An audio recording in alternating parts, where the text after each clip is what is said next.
Hey everybody, welcome back to the Plays and Fades YouTube channel. I'm your host, Gordo Gambles. Today we are back talking about UFC 290, one of the most stacked cards we've had in a very, very long time here at International Fight Week. A very fun card, 14 fights that I'm excited to dive into. Everywhere from title fights to Bo Nickal and all these fun things. It's going to be a good one. And before we dive in, I really just want to say too, we do have the return of the Four Horsemen. Those who don't know, me, Liam Picks Fights, Wiz does, and Lou Betcha last year, about around this time last year, we're doing videos every Thursday together, breaking out this entire card, and we wanted to bring it back for a card so fun, for a card so hectic. We want to talk about fights together, all four of us. They'll be live on the Plays and Fades YouTube channel Wednesday night at around 11 p.m. Eastern. Feel free to check that out. If you're watching this after the fact, that is where you're going to see my full card in-depth breakdowns from not only me, but three of the sharpest in the game along with me right there. So go check that out for full card, full in-depth breakdowns. These ones are going to be a bit quicker. I want to give you guys as much content as I can, as much info as I can in a short amount of time. I'm going to hammer through these, give my picks, give my DraftKings sides here and my ownership of that, as well as just my overall prediction for how the fight's going to go. As always, at the end, we're going to talk about my DraftKings, my quick picks, my favorite bets, and we're going to have some fun. So without wasting more time, let's do this. First fight of the night, the 11-5 Camuela Kirk versus the 11-1 Esteban Ribovics. Kirk coming off a drowning loss to Damon Jackson. Ribovics coming off a loss to Loic Radzhabov. One that was his first loss, and one that kind of showed really where this guy is, because Ribovics is a very, very dangerous fighter. I mean, he's still young, 26 years old, 100% finish rate, and that's what you want to see from this type of guy. He's got extreme power at the end of his punches, a very underrated submission game as well, but he was taken down 11 times at his debut. There's a glaring hole in his takedown defense, and someone along the road is going to be able to take advantage of it. Is that Camuela Kirk? Well, the problem with Kirk is, although he rates out really well on paper, black belt, a ton of strike credentials as well, he prefers to strike, and he can be hit, and he is susceptible to damage, things that Ribovics is very, very good at. In here as well, I also give the cardio edge to Ribovics, leaving us with, what do we have here? Well, if Ribovics is going to be the more dangerous striker with more knockout opportunity and competent enough on the ground to just throw up some submissions off his back, does Kirk have the ability to go out there and win a decision? And that's really where I'm struggling here, because I'm seeing a lot of steam coming in on Kirk. I get it. I guess there is a world where he takes down Ribovics, controls him 15 minutes, maybe even tests the chin of Ribovics, because Ribovics has fought horrendous level of competition. But the guy I see with more path to victories is going to be Esteban here. I think he has the range, a ton of power on the feet. He is way more dangerous, way more explosive. And I think he's competent enough on the ground to survive the takedown threats by Camuela Kirk and even throw up submissions off his back. In addition to this, I think he's the younger fighter here with better cardio, in my opinion, meaning I think he's going to have more paths to victory, get it done. I think in a close fight like this, gun to my head, I'm taking Ribovics. At 8.5K, I think he does have finish upside here, and he's someone you're going to want to target, but this is a card full of hefty favorites, so we have to search for these dogs. Camuela Kirk does have a path to victory. He is a viable dog, but the pick is going to be Esteban Ribovics. Next up, 8-2 Jesus Aguilar versus the 13-7 Shannon Ross. Shannon Ross is someone I love to fade so far in the UFC.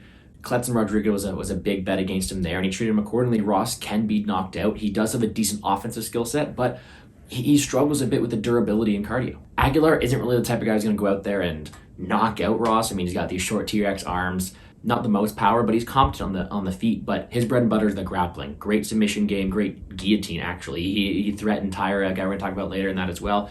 And I do think he has the overall better skill set, one that's going to win in this fight here. I think he has more submission upside, I think he has finish upside, and I do think he wins this fight. I think $8,600 is about right for what I see happening here. I think he's a guy with a path to victory, a guy who can win this fight, who I do project to win this fight by finish, making him the favorite. But again, on a card like this with so many good favorites, with Turner being above him, Moreno, Crute, Menifield being right below him, how can you get to Jesus Aguilar? Well, I think it's a great pivot play, because I do think he wins this fight by submission, but I don't think it's guaranteed. I think that's why he's the pivot. In single entries, Jesus Aguilar is not going to be in my lineups, but I do think he goes out there and he wins this fight. Where does Ross go with, though? Well, I guess Ross can have the volume to go out there, mix it up on the feet, and really pose problems for Aguilar, but really he doesn't have that clear of a path to victory. Aguilar has not been knocked out, and I don't see Ross going out there submitting him, so the guy with more paths to victory, decent ability to land a shot in the feet, but also some really, really good grappling and wrestling is going to be Jesus Aguilar. I do think he wins this fight at a high clip. Decent pivot play, but considering all the big favorites, hard to get to. Speaking of big favorites, 8-0 Cameron Saimaan, 15-2 Terrence Mitchell. This is the first of 1, 2, 3, 4, maybe 5 huge favorites on this card, and Saimaan's supposed to fight Christian Rodriguez. That's going to be a very, very fun fight, but he's getting this short notice replacement, a guy from the Alaskan fight scene, not something you necessarily want to see all too often. Mitchell seems to have a decent foundational knowledge of MMA. I think he's competent, decent frame. I think he has the ability to go out there and show some offensive wrestling, have a decent framework to maybe win a fight. Problem is, he's fought horrendous level of competition. His chin is very, very questionable, and he's facing a guy in Saimaan who's on a very, very good trajectory to the top here. I don't think Saimaan's a world beater. I tried to fade him with Obi-Wan Kenobi, the pillow, Kozlo. I think Saimaan can be beaten. I would have been betting against him with C-Rod here, but he's getting a huge step down in competition. Someone in Mitchell who can be knocked out, and we know Saimaan has a ton of power, so I do think Saimaan gets that early finish. But are you going to pay up for him at 9.4 over Taira, Della, Maddelena, Nickal? It's hard to get to, but the truth is he's one of my favorite guys up top because he's going to go out there. He has scored well in the past. I mean, he averages 111, and those were in fights that went to round 3. I do think he's able to get rid of Mitchell here early on. He's inside the distance lines around minus 200, and I do think he gets a very, very early finish. He's one of my favorite options up top. He has a ton of power, and I do think he knocks out Mitchell early on. The same way we saw him Mitchell knocked out by Kai Kara France in The Ultimate Fighter here. Now Mitchell going up a weight class against a very, very powerful Saimaan. Don't think it takes him too long here. Should be a hefty favorite, get the job done. Moving on up, 8-0 Vitor Petrino versus the 16-6 Marcin Prachnio. It wasn't long ago we were seeing Prachnio just absolutely decimated. I mean, 3 first-round finishes in a row.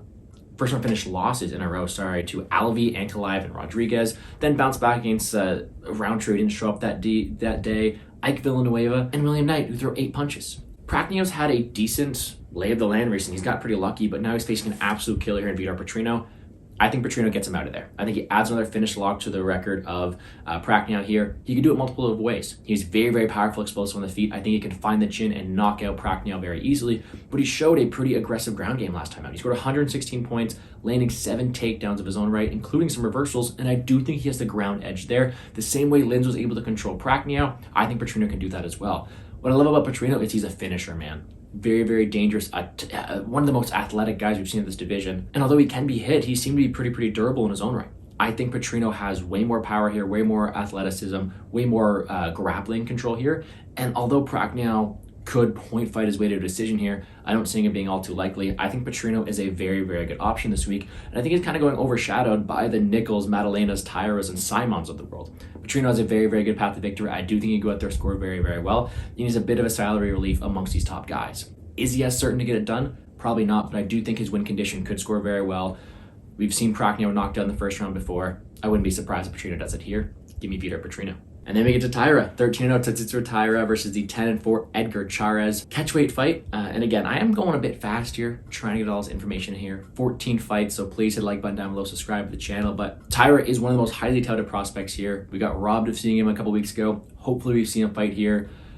He is just a beast, a killer on the ground, one of the slickest back takes and submission control guys. He flows very, very well on the ground, and he is just a pleasure to watch. Including on the feet, he has some very, very good technicality, some good striking, but he doesn't always need to use it. He is so slick on the ground that he's really able to have his way with anyone around here. And I think a guy at Edgar Chiarez is going to be no different. Taira's going to have a huge advantage on the ground. I don't think Chiarez is necessarily a scrub on the ground, but there are levels to this thing. I think Taira is level above. I think Taira's going to be able to get early takedowns, pass through that guard, and really implement some damage, potentially get another first round finish. And last time he did that, he scored 103 against Jesus Aguilar.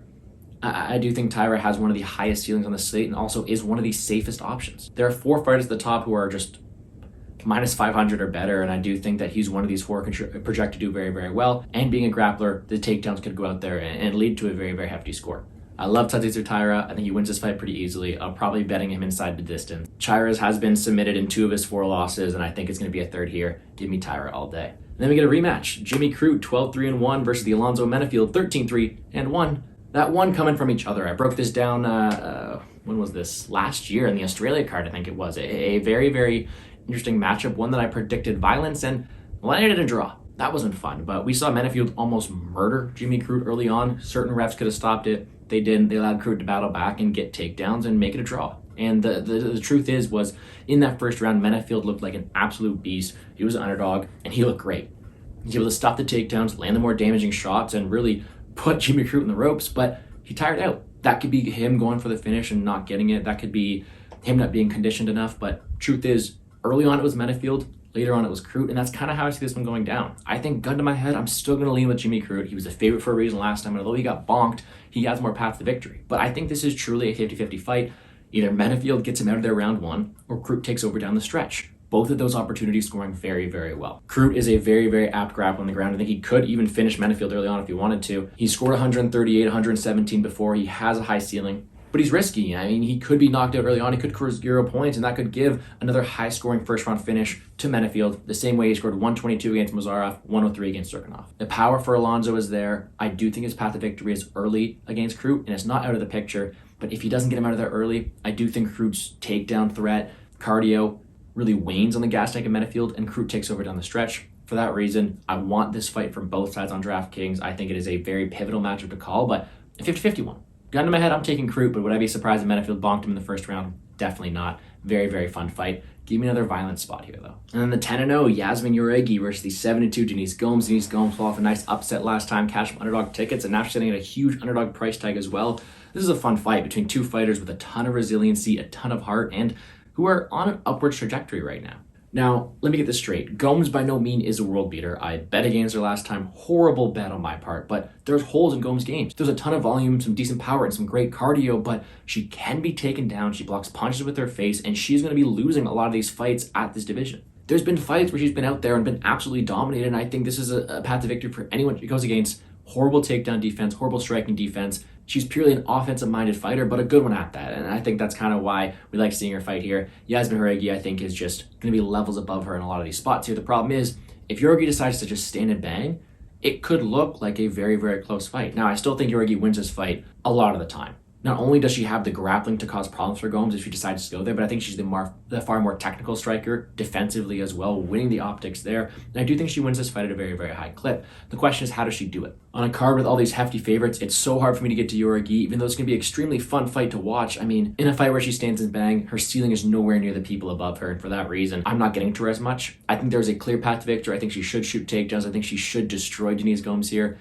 Do I really want my money on that? Instead, it's an absolute barn burner. I'm excited to watch this one. It has a lot of really fun upside to it, but not the most on DraftKings. I think Gomes is live, but you're really counting on just poor fight IQ from Jauregui, which I don't think you're going to get here. I think it's Jauregui all day. She should win this pretty consistently. All right, let's get to some short notice replacements here. 14-2, Della, Maddelena, one of the most hyped up prospects, is taking on 7-0 debut prospect Josiah Harrell. The muscle hamster, first of all, great nickname. But facing Della Maddelena, I mean, what a first fight to have. And we've seen Della Maddelena go out there and get these first-round finishes against these debutants before.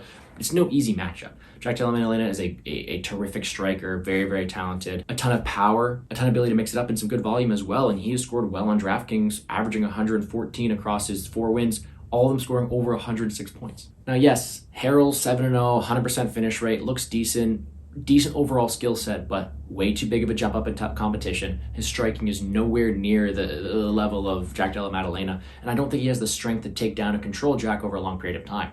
I want to fade Jack. I'm going to one day. There's holes in his game. This is not the guy.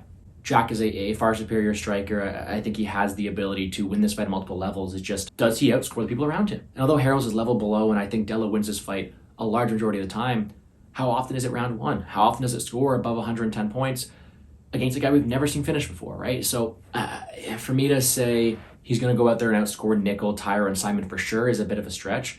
He's probably one of my lower owned options at this top 4 because I don't think his path to victory is as decisive. I think, of course, he goes out there and wins this fight, but it could be due to volume in round 2. It could be a volume-based decision like a Mutino versus O'Malley. It could be one of these fights where he doesn't necessarily blow you out of the water. And for that reason, although I still want a ton of him, he's minus 950, and I do think he wins this fight at an extremely high clip. Doesn't have the same grappling upside, doesn't have the same first-round finish upside as people around him. I do think Maddelena wins and inside the distance. You got to pick one or two of these guys up top. You can't have all 4 of them. He's going to be the lower end for me. Then the final prelim, Robbie Lawler, 29-16, Nico Price, 15-6. A fun fight, but both these guys are on such downward trajectories in their career. I'm glad they're matching up against each other instead of these young killers they could have gotten, but I don't know how much involvement I want in this one. I mean, Robbie Lawler has won 1 of his last 6, and that was against the corpse of Diaz there. He's been taken down, he's been finished, he's been outstruck, and Price is a very, very dangerous guy, although Price doesn't look that good either. And I don't know if I want to go out there and bet on Price at this stage of his career when he's going out there. He's dropping just as many fights, knocked out by Rowe later on, decision loss to Pereira, couldn't even finish Cerrone either. Like, we don't know where Nico Price is at this stage of his career, and although he should be beating this older guy in Robbie Lawler, I don't know if I want to trust him so much on the money line, nor on DraftKings. I mean, Nico Price has never been the best scorer historically. I mean, he scored 78 in a win there, 106 against Vic and that fun knockout. But when you're on a card with Petrino, Saimaan, Taira, Della, Maddelena, Nickal, Alexander Volkanovski, Jalen Turner. I'm not getting a Nico price here. I think he's a great contrarian option if Lawler is super done with everything, but for that same reason, Lawler's also a viable underdog in case Price has not in it. I mean, Price was just knocked out before. They say the power's the last thing to go, so although we haven't seen Lawler knock out anybody, well, I guess Diaz, but really anybody since McDonald in 2015, punt play. Let's put it that way. Allows you to get some options. I'm not too interested in this fight. I think it's fun to watch these guys go at it. I'll be excited to watch it visually. Don't want too much of a financial investment on it, though. And then, breaking news, Nickal staying on the card. The 4-0 prospects taking on the 7-0 Val Woodburn in a short notice replacement here. And I'm so excited to see Nickal fight. But let's put that out of the way. I want to see him fight, but I want to see him against a guy who's going to take a step up against. I mean, he's only fought these low level of competition. He's disposed of them accordingly, but he's closing minus 3,000. And I think he's probably going to close around minus 3,000 here again. No value in the bone. He's at 9.8 on DraftKings. But I get it. I mean, this guy has been so dominant. He is a phenomenal wrestler, of course. One of the most highly acclimated college wrestlers of all time. And he put that on display. He's mixing up his MMA very well. I think he's got a great mentality, and he should be a problem for this division. But you're not going anywhere when you're facing these guys literally off the street. A guy, although he's 7-0, is nowhere near the type of competition you should be facing to step up. He should destroy him. And I do think we're generally going to see probably a minus 1,000 aside the distance here. He should destroy him, should roll through. It should be a fun but very, very quick fight. Can you afford him at 9.8 though? And of course I'm going to try to fit him to as many lineups as I can, but I haven't talked about that many underdogs. There hasn't been that many underdogs who just jump out of the page to me and say, I want you in my lineups. So for that reason, it's really hard for me to get to him consistently. But of course, he's my favorite target on the card. Of course, he's my favorite pick to win on the card. And of course, I think he does so in the very, very first round. Probably at like minus 500 expected to happen in the first round. I think Nickal dominates here. I think that's another win to his record. I hope we see him soon in the cage after that. He's the hyped up prospect for a reason. Moving on up, 22-12, Dan Hooker, 13-6, Jalen Turner. Jalen Turner, one of the nicest guys ever. I met him in Salt Lake City. Super cool dude. I love the guy, but he's a super tall 155er. I mean, he towers over me.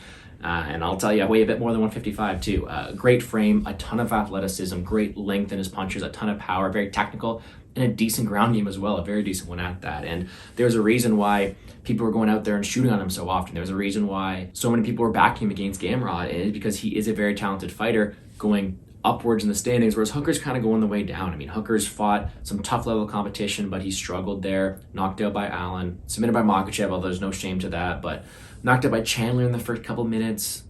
He hasn't looked the same recently, and it's hard to take it away from him. I mean, he's a very talented fighter fighting the best of the division, but Turner's a beast, man. He's going to have the length here. He's going to be the far superior striker, in my opinion, with a ton of power, and we've seen Hooker put out before. Now, Hooker's no bum.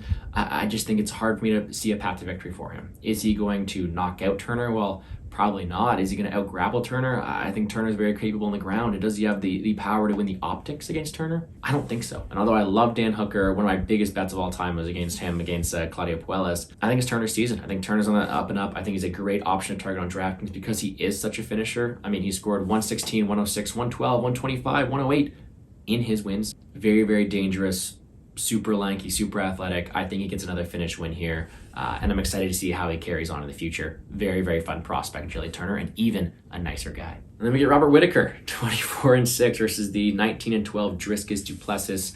I got 4 units on Whittaker at minus 200. I parlayed him with Brito last time. It's hard for me to see Whittaker losing this. And let me just put it this way. Whittaker is so much better than Dricus du Plessis, although Dricus' path to victory is to bonk him. Like, Whittaker's been knocked out before. Dricus du Plessis has this insane power, but he's not good. Dricus du Plessis is like a meme fighter to me. I think that although there are so many weaknesses in his game, although he's such a flawed fighter, he's got this death touch. He's got a ton of power that can put anybody's lights out, and his path to victory here is against Robert Whittaker to knock his lights out. I don't think it happens. I think Whittaker wins this fight 95% of the time. I think he is the far superior fighter. But the 5% Dricus du Plessis wins is going to score very well on DraftKings, and for that reason, he is a live underdog, as much as it's hard for me to admit. Whittaker has the grappling path to victory, the far more technical striking, enough power to put out Dricus as well, and the better cardio, and the way better level of competition, let me add. But Dricus has a death touch, and that's what it is. So I think Whittaker wins this fight a lot of the time. I think Whittaker is a fine cash option at 9.1. But really, I don't think he has more finish equity than Nickal, Della, Maddelena, Taira, Saimaan, Petrino, so he's hard for me to get to. I might have more Dricus du Plessis because at 7.1, his path to victory scores 108, 118, 125 like he's done before. I don't think it happens, but Dricus du Plessis is the ultimate GPP play this week. Give me Whittaker by murder, but GPP DraftKings ownership on du Plessis. And then the first of two fights for the belts at 125, Brandon Moreno, the champ, 21-6-2 versus the 25-5 Alexander Pantoja. Let me get out of the way. Pantoja's beaten Moreno twice, and that's pretty much where it is. And yes, Moreno's made a ton of improvements, and this is going to be the first time we see him at his peak. But how can you not take Pantoja at underdog odds when he's gone out there and had the recipe for success twice? I mean, Pantoja has brutalized Moreno. Although it was when Moreno was younger, he seems to have his number. And if you were giving me a Pantoja at chalk, I'd say no way, because Moreno's going to make these improvements. He's going to go out there and show a different level as to his game. But Pantoja's hungry, man. He just walked through Perez. He is a very, very durable fighter with a very well-rounded skill set. I think he has the ground game to cause problems for Moreno the same way he's done before. The question here is this 5 rounds, right? Like, does he have the cardio? We've never seen him go this long. Is he able to put up with the constant offensive output of Brandon Moreno on the feet? That's why Moreno's favored, but give me the dog shot on Pantoja, man. I don't think Moreno gets him out of there early. The floor is there for Pantoja. On a slate where I don't like many dogs, he's going to be one of my higher-owned dogs on DraftKings. I mean, last time he fought Moreno, he didn't score that well, but he's been on this new path in his career, winning his last 2 fights by submission. I do think he's able to go out there and get a finish. Very explosive, fun guy to watch, and I do think he's able to get it done here against Moreno. He just seems to have his numbers. So, very, very close fight, but when you're giving me underdog odds, when you're giving me plus 165, I'm going to take the shot on Alexander Pantoja here. Should be a very, very fun fight. If it gets to later rounds, of course, it's going to get dicey, but I like what I see from Pantoja. And then we get to the main event. 25-2 Alexander Volkanovski, 15-3 Yair Rodriguez. Not wearing my Holloway hoodie, but you guys all know I'm a huge Holloway fan. He's my favorite fighter, and Volkanovski has his number. There's no debate that Holloway is outclassed by Volkanovski. And as much as I want to discredit Volkanovski and say Holloway won a fight too, Volkanovski is the best fighter of the division and could be the best pound-for-pound fighter in the UFC right now. Yair is showing constant improvements. He's a beast. He made me a bit scared for Holloway in that fight there, but there's levels to this, and I get why Volkanovski is such a favorite. Volkanovski is super well-rounded, very, very smart to make these adaptations, but he's also got a very capable ground game that could go out there and take down Yair Rodriguez. And I haven't seen any chin deficiencies from Volkanovski. He got rocked in that one fight, but he was able to recover. I think Volk's able to win this fight at a high clip. More paths to victory, and although Yair has these super explosive kicks, I do think Volkanovski is able to stifle them. Very smart guy, and I do think he keeps his belt and goes out there and challenges Makhachev next time. But what percentage do I see him finishing Yair Rodriguez in rounds 1, 2, or 3? I think if there's a finish materializing, it comes late, and for that reason, some viability in Rodriguez, especially if I'm not talking about any DraftKings underdogs here. At $7,000, Yair Rodriguez, he'll throw volume early. And we've seen him in loss, like he did against Holloway, put up 81 points. So Yair Rodriguez is going to be a high underdog, even though I do think Volkanovski wins this at a very high clip, just because of the cash floor that Yair Rodriguez has with all his volume. But that's going to do it for me here on the Plays and Fades YouTube channel. Let me quickly run through all my picks. I'm taking Alexander Volkanovski, Alexander Pantoja, Robert Whittaker, Jalen Turner, Nico Price, Jack Della Maddelena, Bo Nickal, Yasmin Jauregui, Jimmy Crute, Tetsuo Taira, Vitor Petrino, Cameron Saimaan, Jesus Aguilar, and Esteban Ribovics. A ton of chalky favorites, and I wish I had more underdogs to give you, but it is a very hefty favorite card. Again, if you guys want to see my full card breakdown, all my thoughts on this, it will be on the Plays and Fades YouTube channel Wednesday night with Liam, Wiz, and Lou Betcha. Super fun to break it down with the 4 horsemen there. In terms of DraftKings, I mean, it's hard to get away from those top 4 up top. Underdog-wise, I like Rodriguez, I like Pantoja, I like Menifield as an underdog, and do think GPP-wise, Lawler, du Plessis, and Kirk are good GPP underdogs. In terms of my favorite bet so far, I'll probably end up betting Pantoja. I'll probably end up taking some chalky violence with probably some Bo Nickal under, Saimaan under. Saimaan is at the distance for sure, and I've already bet Whittaker. I will be betting Petrino for the distance as well, and maybe get to the winnow on Ribovics or Aguilar. Super, super fun card, and again, I'm excited to break it down on Wednesday. Do not miss that. That's where my full card breakdown will be. Hopefully I kept this video short enough so you're able to watch both, but this is a quick summary, full in-depth breakdown from the 4 of us on Wednesday. But as always, guys, if you have any questions, please leave them in the comment section down below. Any comments, concerns, advice, constructive criticism, throw it down below. Always happy to talk fights and look to build the channel. Any more questions as well, check me out on Twitter. My full card of bets will be posted there Friday as well. At GamblesGord is where to find me. DMs are always open as well. And with that, guys, enjoy the fights. Subscribe to the channel, show some love. Come back next week for some even more fun fights. Not really, this card's a lot better. But enjoy them this weekend. Hope you guys have gained enough wisdom from this to cash all your lineups, cash all your bets. Let's make some money, guys.